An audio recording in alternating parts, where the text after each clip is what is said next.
you guys. Good afternoon. My name is Dmitriy again. I'm head of partnerships at Chatfuel, and I'm super excited to be here. Great conference so far. I've listened to some talks. I'm already feeling pretty inspired. I hope you guys are as well.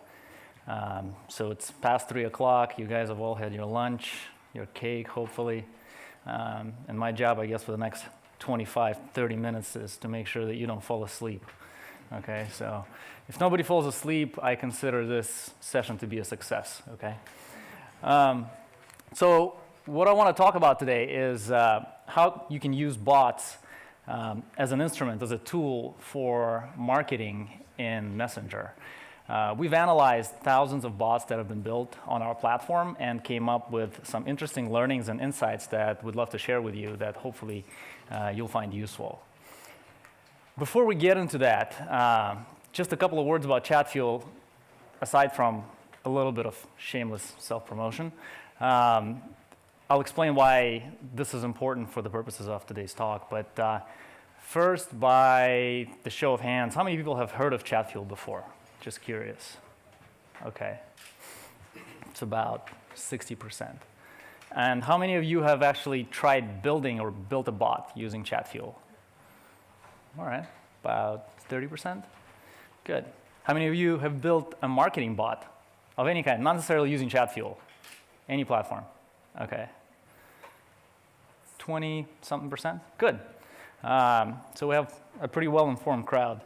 So we are the largest platform for Facebook Messenger, on Facebook Messenger. We've been around for about 2.5 years, and throughout this time, we've been fortunate enough to work with some of the world's largest brands, and we've witnessed all kinds of use cases, from promotional bots to customer service bots to special interest bots, celebrity bots, content delivery, all of it really.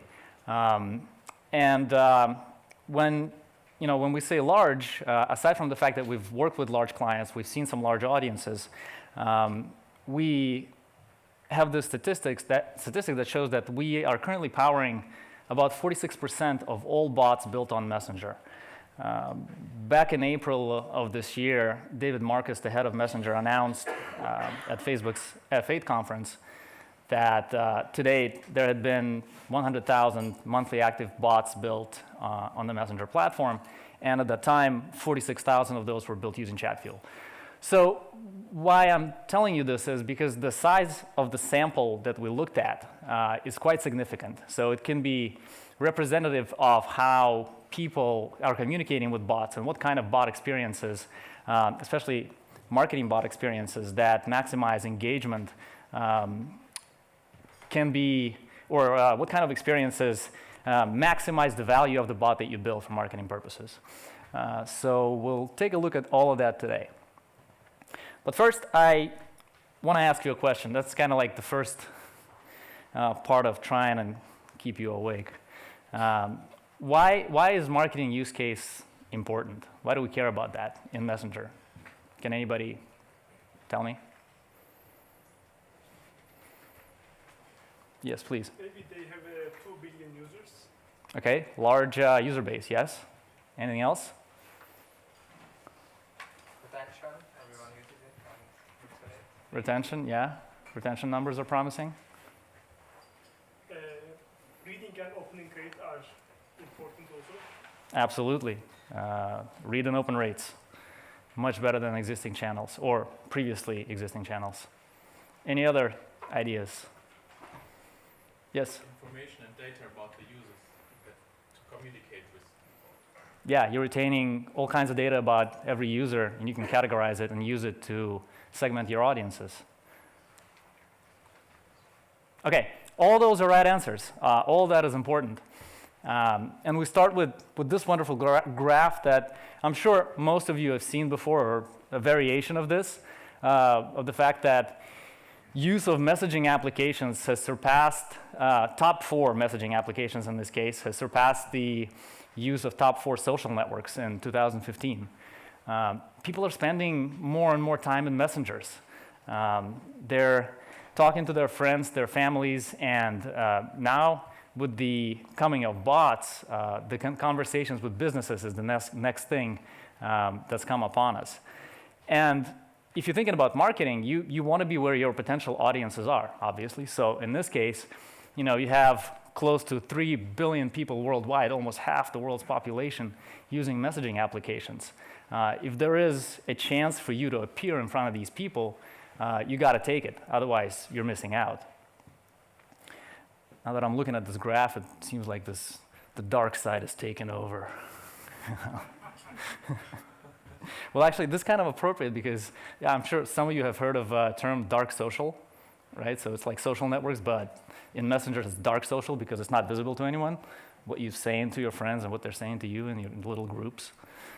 So yeah, I guess it's black by design. Here's another intriguing statistic that might be familiar to a lot of you. The mobile application time spent grew on average, by 70% in 2016 over all categories of applications. But messaging and social media apps grew by 400%. That's astounding. People are just magnetized by these applications, and for a lot of people who are experiencing the internet for the first time, messaging applications are becoming their way into the internet. It's the first applications that they download. It's the only applications they use in a lot of cases. So again, being where your audiences are and making sure that you can get in front of them is important from the marketing perspective. And this is where we get to the read and click rates, right? We have enough data under our belts at this point, having seen these experiences for a couple of years. And if you're a marketer, a digital marketer, or you're a brand that's trying to promote your product, your service, you're nurturing your audience, you're trying to convert leads into clients, an easy way to compare these experiences is look at email open and read rates versus open and read rates for broadcasts and messengers. And Messenger, 85% is pretty standard. People are opening the messages. They're looking at them. This channel is not crowded. There's not a lot of traffic there yet. Email, between 20 and 30. That's on average, right, across all industries. So significant advantage on the messenger side. And then the click rates. With messengers, you can get up to 40%, sometimes more, depending on the quality of the experience and how much experimentation you've done and the A/B testing that you were able to do. In emails, it's maybe 5%, single digits, right? So if you're looking at these numbers, if you're marketing a product, why wouldn't you try and do this in Messenger? The time to do it is right now, before this channel gets crowded, before it gets regulated, while you can experiment. So in addition to all these statistical things and really building the case for why it makes sense to look at messengers as a channel for marketing, also the availability of growth tools or the ability to grow audiences in your messengers that, for example, Facebook is giving you is making it really intriguing. For example, here's how complex a publication in the US uses a standard send to messenger plugin on their website. It's just one blue button. The user comes to their website, they're browsing around, they find a button, they click it, and the bot starts a conversation with them. That's it. In one click, you just gained a follower. You know their name. They didn't have to type anything in. They just clicked a button, and now you can communicate with them. Now you can put them in a sequence. You can start sending them messages. As long as you can keep them engaged, you can lead them down the path of wherever you need them to go. And it's really easy. You didn't require them to exert a lot of effort to become your follower in Messenger. Try doing that when you're building your email list, right? You have to actually incentivize people to give you their email, type in their name somewhere, and that's a little more challenging. Here's an interesting case. A tool that allows you to gain users or followers in your Messenger from comments to your Facebook posts. How many people have used this tool before? Those guys who've built messengers, yeah, okay. So some of you are familiar with it. So here's an interesting case. Lifetime bulb. These guys are developing a light bulb that they say is going to last for 100 years. I mean, I'm not sure, but it sounds pretty cool. And they're going to crowdfund this. They're taking it to Kickstarter. So what they've done, obviously they don't have a lot of advertising dollars, right? They're crowdfunding. They don't have an established audience anywhere. So they just built a Facebook page, put up this post with a picture and a question. How many people here are familiar with Nikola Tesla? Wow, you all are potential customers for these guys, right? So Nikola Tesla, for those of you who don't know, is a Serbian-American inventor, 19th century, I think, mid-19th century. He did all these crazy things with electrical engineering and invented a bunch of supposedly really cool things that, for whatever reason, a lot of them didn't see the life of day and didn't get commercialized. But this post has a picture of Tesla Tower. So for those who are familiar with Nikola Tesla know what this is. And now it asks a question. It says, if you can tell us who's associated with this image, you'll get a 50% discount on our lifetime bulb. Everything is relevant, right? These people are looking for other people who are interested in this high-tech stuff that's related to electricity. They're interested in people who might be potentially their best customers. And if you take the effort to actually comment on this post, you are a highly qualified lead for lifetime bulb. So what they do, then they just promote this post, right? So they put some advertising dollars behind this post, and as a result, they get 3,000 qualified leads. And every time somebody comments Tesla to this post, their bot automatically reaches out to every single user and says, hey, thank you. I'll get you a discount when we hit Kickstarter. Stay tuned. That's it. They've built their 3,000-person list of followers. On top of that, the cost to gain these people generally can be up to about 80% less than any other techniques or any other types of ads on Facebook or elsewhere. So very interesting and intriguing. This is one of the most popular marketing tools on Messenger. Here's another example. Web forms. I'm sure everybody loves web forms, right? All your information, who do you work for, what year were you born, what's your wife's name, all that stuff, right? So we recently did a collaboration with HubSpot, the guys who provide CRM and marketing software. We put together an ebook on how to build a bot. Maybe some of you have seen it. And then we did a co-marketing campaign promoting this ebook. And you can access it. You could access it through a couple of different ways. One, there was a landing page with a typical web form where we ask users all the information that you would normally ask a lead that HubSpot would do for their campaigns. And then once they complete this, they give us their email, they click download now, they get access to the ebook. Another way to do it would be to initiate a conversation in Messenger, and the Messenger would ask you the same questions, but in the Messenger format, in the chat format. And as expected, but just to validate this, we did this, the percentage completion rate in Messenger was about double of what it was on the web form. So if you're doing lead generation like this, the old methods are not as effective. People like answering questions in messengers. That's how they talk to their friends. It's asynchronous. Again, web form, you have to get it done. Once you walk away, you're gone. You're not coming back to it. Here you answer a couple of questions. Maybe you don't complete it. You can reach out to those people and chase them in Messenger. You can re-engage them. You can send them a broadcast and say, hey, I noticed you answered a couple of questions, but you didn't answer all of them. Do you want to complete this again? How can you ignore this, right? So this is where we get to the actual numbers of what we are seeing on our platform for what makes the most engaging marketing bot and what maximizes the value of your bot experience for both yourself and your users. We've hopefully answered the question why we should pay attention to the marketing use case and why it's intriguing, why we should at least try it. how do we make sure that when we try it, it's actually effective and we get the most out of it? We start with broadcasting. So there's two types of messages that your bot can send to your users or can provide to your users, or two types of content, I guess.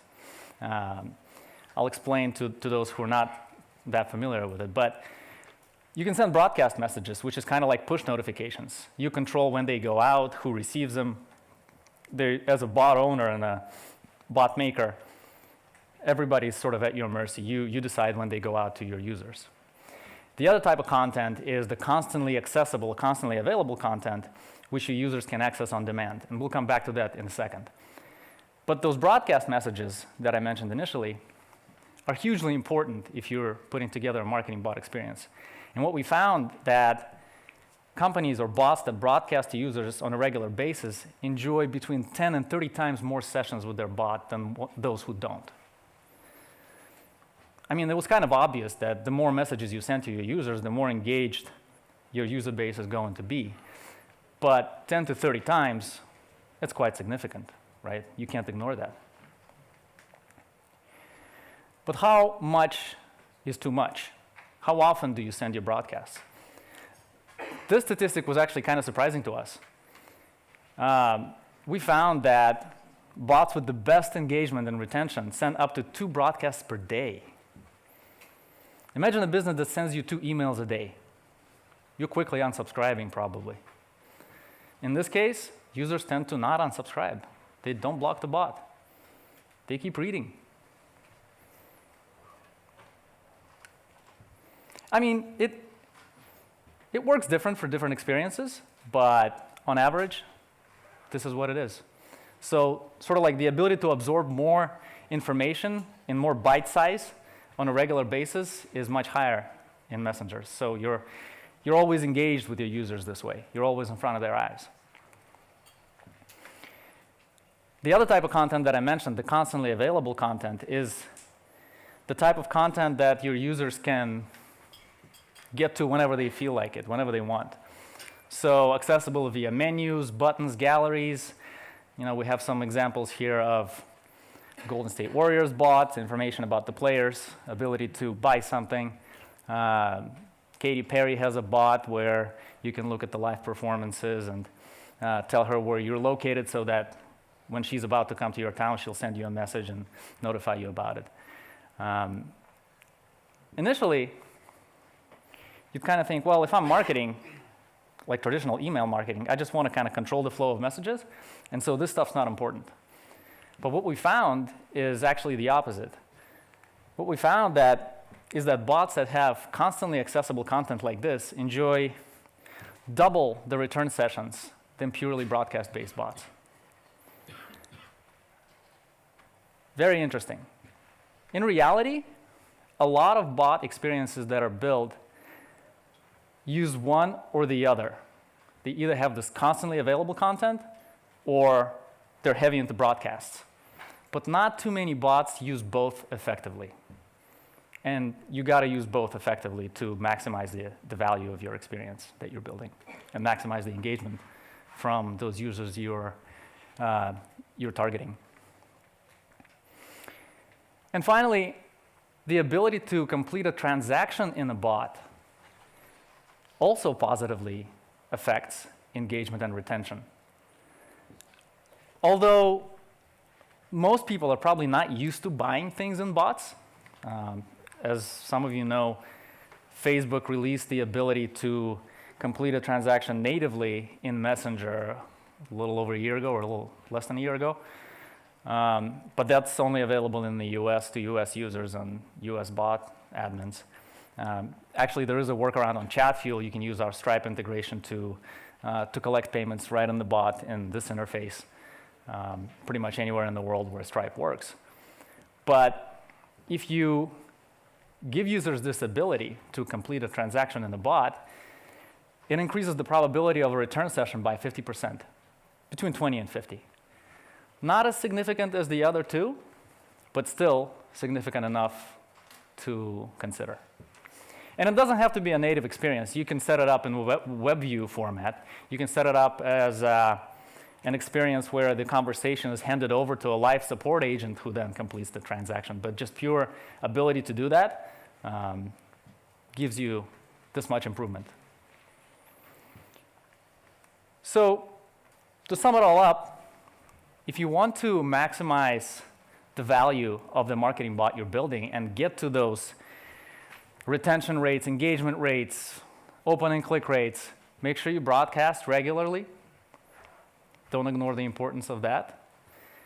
Provide access to some consistent content, or content that people can access whenever they feel like they should or they want. And then finally, hopefully, you can give people the ability to complete a transaction right in the bot. If you do those three things, numbers say that you're going to maximize the retention and engagement and hopefully conversion rates for all those people who you are reaching with your offer, whatever your offer might be. So I want to encourage those guys who have built marketing experiences in Messenger previously to try these things and see how it actually affects what you may have done previously, may have done in the past. Also, those who haven't tried this yet, give it a shot. This space is evolving so fast. Regulations around this are coming out. We don't know what Facebook is going to do tomorrow and what they will allow or not allow us to do.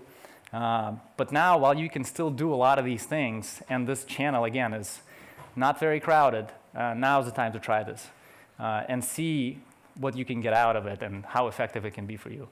So thank you guys for staying awake. Thank you. Hopefully you got something out of this, and I wish you all happy botting. Thanks.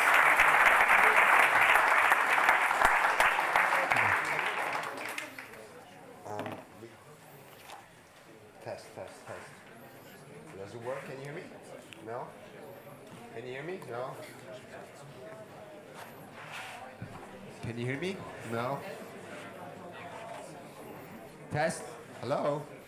Hello? Okay. So Yeah. we can take one question. One question. Okay. Can you speculate on the regulations that you are speaking about? Can you speculate about the regulations? Can I speculate? Yeah, just give us your thoughts about where it can go with the regulation on Facebook and off Facebook. I'm probably not. I don't know how much I can say about what happens outside of Facebook because there's so many platforms, and every platform has their own way of looking at things. On Facebook, it's likely that at some point Facebook is actually going to have a closer look at what people or what bots are sending to people and on what terms and how much, how often. There's already regulations around promotional messages.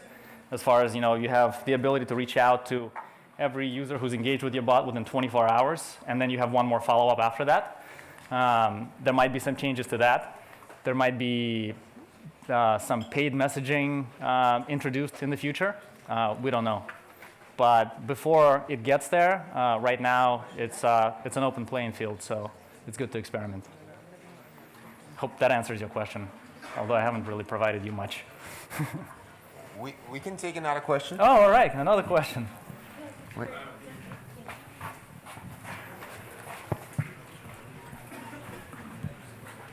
Thank you very much for your insights. How are your experiences with Facebook Messenger ads? Because we have done a lot of experimentation, especially with German-speaking audiences, and the drop rate from the ad to the chat was quite high. It depends on how you set it up.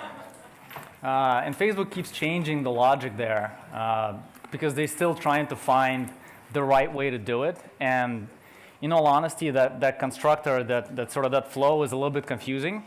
But if you set it up as a regular send to messenger ad that requires people to double opt-in, after they click a button, they have to again click get started, that usually does not work very well. We actually have in our knowledge base, we have an article that we're constantly updating with the latest details on how you can set it up to maximize the retention. You can set up a Facebook ad to send to messenger ad. Take a look at that. Just docs.chatfuel.com and just search for messenger ads. Okay, thanks. Mm-hmm. All right, thank you. So we have to move on to the Okay. next session, but you might be available in the break Sure. downstairs. Yeah, I'll be around. All right, good. Thank you very much. Thank you very much, Dmitriy. Thank you. Give it up. Thank you. you.